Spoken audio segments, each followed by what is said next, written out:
মা কুইজিনে স্বাগত। আজ আমি ফুলকপির বড়া রেসিপিটা আপনাদের সাথে শেয়ার করব। এখানে একটা মাঝারি কপি নিয়েছি। কপিটাকে ঠিক এই রকমভাবে টুকরো টুকরো করে কেটে নিয়েছি। দেখুন, পুরো কপিটা ঠিক একইভাবে এইভাবে কেটে নিয়েছি। এবার এতে 1 চামচ নুন দিয়ে ভালো করে এই টুকরো করে রাখা কপিগুলোকে আমি মাখিয়ে নিচ্ছি। মাখানো হয়ে গেছে। এবার এটা আমি রেখে দিলাম। ওভেনে একটা কড়া বসালাম। কড়াটা গরম হয়ে গেছে। এবার এতে আমি অল্প একটু তেল দিলাম। তেলটা ভালো করে কড়াতে একটু এইভাবে বুলিয়ে নিচ্ছি। দেখুন, তেলটা ভালো গরম হয়ে গেছে। এবার এই নুন মাখানো কপিগুলো আমি এতে ঢেলে দিলাম, সঙ্গে সঙ্গে চাপাও দিয়ে দিলাম এই ভাপে একটু সিদ্ধ হওয়ার জন্য। দেখুন, সিদ্ধ 50% সিদ্ধ হয়ে গেছে ভাপে। 1/2 চামচ হলুদ গুঁড়ো দিলাম, 1 চামচ লঙ্কা গুঁড়ো দিলাম আর 1 চামচ আদা বাটা দিলাম। এবার 1 চামচ জিরে গুঁড়ো দিলাম। এবার ভালো করে একটু কপিগুলো আমি ভাজা ভাজা করে নিচ্ছি। দেখুন, ভাজা হয়ে গেছে। এবার এই কপিগুলো আমি নামিয়ে নিলাম। দেখুন, এখানে কপিগুলো রেডি হয়ে গেছে। এবার কপি বড়ার জন্যে ব্যাটারটা তৈরি করব। ব্যাটারের জন্য আমি এখানে 1.5 কাপ বেসন নিচ্ছি, 1 কাপ আর 1/2 কাপ বেসন নিলাম।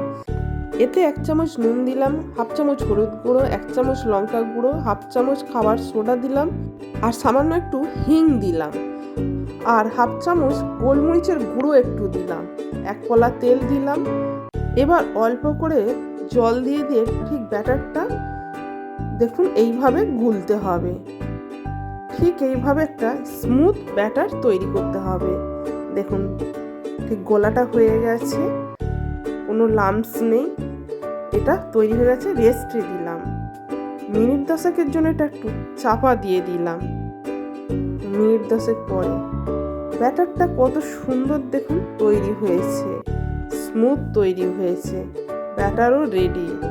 এদিকে কড়াটাও গরম হয়ে গেছে, ভাজার জন্য তেল দিয়ে দিচ্ছি।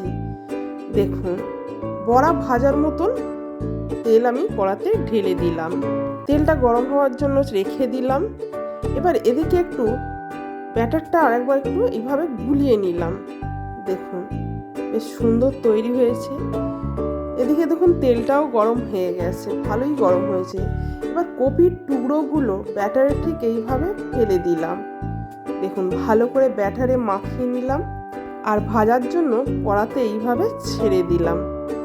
দেখুন, অল্প অল্প করেই কপি বড়াগুলো আমি ছাড়ছি। ঠিক এইভাবে একটু উল্টে পাল্টে মুচমুচে করে ভেজে নেব। দেখুন, এর মধ্যে যেগুলো ভাজা হয়ে যাচ্ছে সেগুলো আমি তুলে নিচ্ছি। দেখুন কি সুন্দর ভাজা হয়েছে। এগুলো একটা একটা করে আমি সব তুলে নিচ্ছি। আবারও ঠিক একই প্রসেসে আমি কপির টুকরোগুলো বেসনে ডুবিয়ে আর এইভাবে কপিগুলো তেলেতে আমি ছেড়ে দিচ্ছি। ঠিক এইভাবে আবারও ফের একটু উল্টে পাল্টে দেখুন এইভাবে উল্টে পাল্টে ভেজে নিচ্ছি। আমাদের সোশ্যাল মিডিয়ার সাথে কানেক্টেড হতে গেলে ডেসক্রিপশনে দেওয়া লিঙ্কগুলিতে গিয়ে পেজগুলি ফলো করে দেবেন। এই শীতের মরশুমে সন্ধেবেলা আর টিভির সামনে বসে মুড়ির সাথে আর এরকম গরম গরম ফুলকপির বড়াও যদি দুটো পাওয়া যায় তাহলে আর তো কথাই হয় না। সন্ধেটা তো একদম পুরো জমে যাবে। হ্যাঁ, আর তার সাথে যদি 1 কাপ যদি গরম চা থাকে, ফুলকপির বড়া আর গরম চা, শীতের সন্ধেটা একদম জাস্ট ফাটাফাটি। দেখুন, ভাজা হয়ে গেছে, তুলে নিচ্ছি। আর এখন যা করোনা পরিস্থিতি, বাইরের তেলে ভাজা বলুন, যে কোনো স্ন্যাক্স জাতীয় খাবার বলুন, বাইরের খাবার অ্যালাউ না করে বাড়িতে যদি এইভাবে সন্ধ্যের জল খাবারের জন্য যদি কিছু বানিয়ে নেন, তার থেকে ভালো আর কিছু হতে পারে না। আজকের এই রেসিপি আপনাদের কেমন লাগলো কমেন্ট করে জানাবেন। যদি ভালো লাগে তাহলে একটা লাইক অবশ্যই করবেন। দেখুন, সমস্ত বড়াগুলো ভাজা হয়ে গেছে। পারলে শেয়ারও করতে পারেন। আর যদি আমার চ্যানেলের নতুন ভিউয়ার্স হন, সাবস্ক্রাইব করতে ভুলবেন না। কি সুন্দর বড়াগুলো তৈরি হয়েছে। আর পরবর্তী রেসিপির আপডেট পাওয়ার জন্য বেল আইকনটা অবশ্যই প্রেস করবেন। আমি তো চললাম বন্ধু আমার আপনজনদের মুড়ির সাথেই ফুলকপির বড়া পরিবেশন করতে।